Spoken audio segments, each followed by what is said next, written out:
नमस्कार, मी मुग्धा फडके. लेखक रवींद्र पिंगे यांच्या जन्मशताब्दी वर्षानिमित्त त्यांच्या काही निवडक लेखांचं आम्ही वाचन सादर करतोय. राजहंस प्रकाशनने 1978 साली प्रकाशित केलेल्या पश्चिमेचे पुत्र या पुस्तकातला एक लेख आज आम्ही निवडलाय. लेखाचं नाव आहे जेव्हा लेखक सत्याचा कैवार घेतो.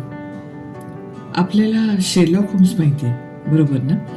हा शेरलॉक होम्स आणि डॉक्टर वॉटसन ही जोडगोळी ज्यांच्या कल्पनेतून निर्माण झाली त्या सर ऑर्थर कॉनन डॉयल यांच्याविषयी हा लेख आहे. काय घडलं होतं बघूयात. गोष्ट अगदी साधी. एदलची नावाच्या पारशी गृहस्थाने आपला धर्म बदलला. तो ख्रिश्चन झाला, विलायतेला गेला. विलायतेत त्याने ख्रिस्ती धर्मशास्त्र वाचलं, धर्मशास्त्राच्या परीक्षा दिल्या आणि बर्मिंगहॅम नजीकच्या ग्रेट रायली या खाणमजुरांच्या खेडेगावचा ख्रिश्चन धर्मोपदेशक म्हणून तो काम करू लागला. आजूबाजूच्या पंचक्रोशीमध्ये पोथीपुराण करून तो त्याचा संसार चालवू लागला. कालांतराने त्याला पुत्रप्राप्तीही झाली. चिरंजीवांचं नाव ठेवलं जॉर्ज एदलजी. हे चिरंजीव जॉर्ज एदलजी वकिली शिकू लागले तेव्हा 20व्या शतकाची पहाट नुकतीच फटफटली होती. ग्रेट रायली या आपल्या चर्चच्या गावी हे दोघेही बापले सुखाने कालक्रमणा करू लागले. गावकरी या बाटग्या धर्मगुरूला तसं काही फार मोठा मान देत नसत, पण त्याच्या कर्मकांडात काही विघ्नही आणत नसत. थोरले एदलजी चर्चचं काम पाहत आणि चिरंजीव जॉर्ज गावातच राहून बर्मिंगहॅम विद्यापीठात LLBच्या टर्म्स भरीत असत. बापलेकांचं एकूणच छान चाललं होतं. 1903 साली या जॉर्जवर मात्र मोठा चमत्कारी काळ आला. तो म्हणे वस्तराच्या साह्याने गावातल्या उपयुक्त जनावरांच्या पोटावर खोल जखमा करीत असे. रात्रीची सामसूम होऊन निजानीत झाली की या जॉर्ज मधला रानटी माणूस जागा होई. हातात वस्तेराचं पातं घेऊन तो पिशाच्या सारखा घराबाहेर पडे. काळोखात भटके, घोडी आणि तट्टू बांधून ठेवलेल्या गावकऱ्यांच्या तबेल्यात प्रवेश करी आणि रवंथ करून पेंगत असलेल्या त्या मुक्या जनावरांच्या पोटावर वस्ताऱ्याच्या पात्याने जखमा करून त्यांना अकारण घायल करी आणि पाय न वाजवता पळ काढी. गावकऱ्यांना पत्ताच लागत नसे की कोण आला आणि कोण गेला.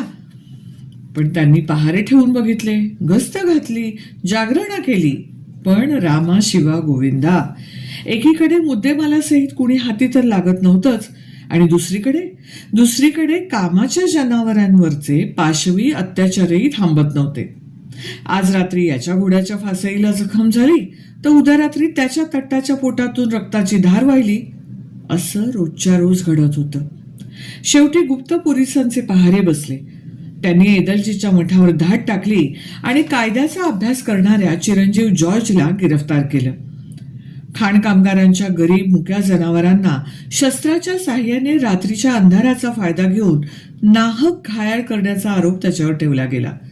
मात्र एक गोष्ट लक्षात ठेवली पाहिजे की हे अघोरी कृत्य करतानाच जॉर्जला मुद्देमालासहित पकडला असं काही घडलेलं नव्हतं. गावकऱ्यांना जॉर्जचा फक्त संशय आला. पोलिसांनी छापा टाकला आणि संशयाला पुष्टी मिळावी अशी हत्यारं आणि इतर अनुषंगिक गोष्टी जॉर्जच्या खोलीत आढळल्या म्हणून जॉर्जच्या मुसक्या बांधण्यात आल्या. काय आढळलं पोलिसांना? रक्ताचे डाग लागलेलं एक वस्त्र्याचं पातं, दवाने भिजलेलं अंगातलं जॅकेट, त्या जॅकेटाला लागलेले घोड्याचे केस, ओला चिखल उडालेली पॅन्ट आणि चिखलाने बरबटलेले बूट. एवढ्याशा पुराव्यावरून पोलिसांनी तर्क बांधला की मध्यरात्रीच्या काळोखातून चिखल तुडवीत जॉर्ज दिघे दवात चिंब होई, तबेल्यात प्रवेश करी, तिथल्या वेसावत जनावरांना वस्त्र्याच्या पात्याने घायाळ करी. त्या झोंबाझोंबीत त्याच्या जॅकेटाला जनावरांचे केस डकत असत आणि वर भरभक्कम पुरावा म्हणून की काय रक्ताळलेल्या वस्त्र्याच्या पातेला जोडीला पोलिसांना असंही आढळून आलं की अत्याचाराच्या जागी उमटलेल्या बुटांच्या ठशाशी जॉर्जच्या बुटांचा आकार बिलकुल मिळता जुळता होता. इतक्या बाबी जुळल्यानंतर गुन्ह्याची आणखी शहानिशा करण्याची पोलीस खात्याला आवश्यकताच वाटली नाही. खटला न्यायप्रविष्ट झाला आणि न्यायाधीशांनी विद्यार्थी जॉर्ज याला विकृत हत्येच्या गुन्ह्याबद्दल 7 वर्षांची सक्त मजुरीची शिक्षा ठोठावली. गावकरी तर जॉर्जवर इतके खवळले होते की शिक्षा भोगण्यासाठी बेड्या घातलेल्या जॉर्जला तुरुंगात नेत असताना वाटेत लोकांनी जॉर्जवर धावत्या बग्गीत हल्ला करून त्याला पिटून काढलं. न्यायालयामध्ये जॉर्जने हा गुन्हा सपशेल नाकबूल केला होता. ज्या विशिष्ट रात्री जॉर्जने जनावर जखमी केल्याचा पोलिसांनी दावा केला त्या रात्री तर आपण परगावी गेलो होतो असं जॉर्जचं म्हणणं होतं. एदलजीने बरोबरीने सांगितलं की ते बापलेक नेहमीच एका खोलीत झोपत असत आणि जॉर्ज कधीही रात्री उठत नसे. पण पोलिसांनी एदलजीच्या म्हणण्याकडे दुर्लक्ष केलं. इतकंच नाही तर जॉर्जला आपली बाजू मांडण्याची संधी सुद्धा दिली नाही. न्यायालयानेही एकतर्फीच निकाल जाहीर करून जॉर्जला खडी फोडायला कारागृहात धाडलं. सत्तेपुढे शहाणपण चालवू न शकलेला अवाक झालेला जॉर्ज तुरुंगातलं यातनामय जीवन हताशपणे जगू लागला. या प्रकरणामध्ये आरोपीला आपली बाजू कोर्टापुढे मांडण्याची संधी देण्यात न आल्यामुळे खुद्द न्यायबुद्धीचीच गळचेपी झाली आहे आणि आम्ही त्याबद्दल न्यायालयाचा निषेध करत आहोत असं पत्र काही जागरूक मंडळींनी काढलं. त्याच्यावर 10,000 सुबुद्ध नागरिकांच्या सह्या घेऊन ते सरकारात पोचवलं. पण सरकारने दाद दिली नाही. जॉर्जच्या प्रारब्धातला अंधार तो काही चुकला नाही. जॉर्जने अशी 3 वर्ष खडी फोडली आणि कुठलंही कारण अगर सबब न सांगता 3 वर्षांनंतर तुरुंगाच्या अधिकाऱ्यांनी जॉर्जला एकाएकी तुरुंगातून सोडून दिलं. 7 वर्षांच्या एकूण शिक्षेत 4 वर्षांची माफी जॉर्जला का मिळाली हे कुणीच सांगेना, अगदी सरकार सुद्धा. हे सगळं चमत्कारिक प्रकरण प्रसिद्ध रहस्य कथा लेखक सर आर्थर कॉनन डॉईल यांनी लक्षपूर्वक वाचलं. त्याची खात्री झाली की ह्यात नक्की काहीतरी काळबेरं आहे. पोलिसांनी जॉर्जला नाहक बळी दिलाय आणि जॉर्ज खरं तर पूर्णपणे निर्दोष आहे. एकदा खात्री पटल्यावर हे प्रकरण धसाला लावल्याचा कॉनन डॉईलने विडा उचलला. त्याने आधी वर्तमानपत्रात पत्र लिहून जाहीर केलं की क्रूरकर्मासाठी जॉर्जला जरी कारावासात डांबण्यात आलेलं होतं तरी गरीब जनावरांवरचे हल्ले त्यानंतर अजिबात थांबलेले नव्हते. ते चालूच राहिले होते.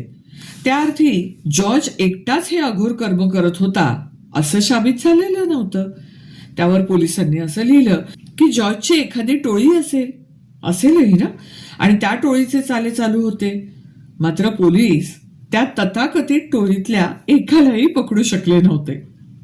आता कॉनन डॉईलने हे का धरला की पोलिसांनी एकतर अशी टोळी आहे सिद्ध करावं किंवा जॉर्जवरचे आरोप मागे घेऊन तो निर्दोष असल्याचं जाहीर करावं. न्यायालयाने, पोलीस खात्याने आणि सरकारने आळीमेळी गुपचीर ठेवली. मग कॉनन डॉईलने हे दाखवून दिलं की पोलिसांनी रक्ताळलेलं म्हणून वस्त्रेचं जे पातं पकडलं होतं ते खरं तर रक्ताळलेलं अजिबातच नव्हतं, तर ते नुसतं गंजलेलं पातं होतं. जॉर्जचं जे जॅकेट दवात भिजलेलं म्हणून पुराव्यासाठी पुढे केलं होतं ते जॉर्जची धरपकड व्हायच्या आदल्या रात्री पडलेल्या पावसात भिजलेलं होतं आणि त्याला चिकटलेले केस घोड्याचेच असले तरी ते घोड्याच्या शेपटीचे होते. पोलिसांच्या म्हणण्याप्रमाणे जॉर्जने जर प्राण्यांच्या पोटाजवळ झोंबाझोंबी केली असेल तर पोटाकडचे आखूड आणि मऊ लवेसारखे केस जॅकेटाला चिकटायला हवे होते आणि ते तर जॅकेटाला अजिबातच चिकटलेले नव्हते.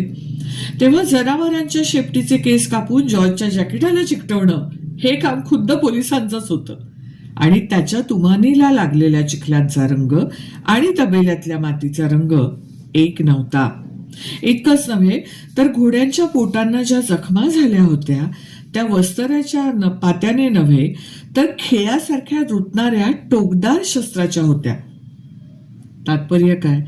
कॉनन डॉईलच्या मते पोलिसांनी जॉर्जवर निष्कारण आरोप ठेवला आणि आपली बाजू मांडण्याचा त्याचा हक्कही गुंडाळून ठेवला. आणि एवढंच नाही तर त्याला 3 वर्ष सजा भोगायला लावून न्यायदेवतेचा घोर अपमान केला. पण सरकार ढिम्म काही करेना. म्हणून मग कॉनन डॉईलने हे प्रकरण स्वतः पंतप्रधानांपर्यंत नेऊन पोचवलं. ग्लॅडस्टोन पंतप्रधान होते त्या काळी, पण त्यांनीही कानावर हात ठेवले. शेवटी कॉनन डॉयलने स्वतःच जाहीर केलं की जुलमी न्यायसत्तेपुढे पंगू ठरलेला जॉर्ज हा खरं तर पूर्णपणे निर्दोष आहे, निष्कलंक आहे आणि जॉर्जवरचा सर्व कलंक धुवून निघावा म्हणून सत्याचा कैवार घेणाऱ्या कॉनन डॉयलने जॉर्जला आपल्या घरी आपल्या दुसऱ्या लग्नाच्या खास मेजवानीला बोलवून घेतलं. निष्कलंक जॉर्जला हा सर्वोच्च मान लाभलाय अशी सर्वांची खात्री झाली. ज्या अर्थी इंग्लंड अमेरिकेतल्या सगळ्यात लोकप्रिय लेखकाच्या पंक्तीला जेवणाचं आमंत्रण जॉर्जला आलंय, त्या अर्थी तो निष्कलंकच असला पाहिजे अशी खुणगाठ इंग्रज समाजाने मानली. इथे कॉनन डॉयलनी जॉर्जसाठी घेतलेला स्टँड महत्वाचा ठरला आणि जॉर्ज लोकांच्या तरी पसंतीस उतरला.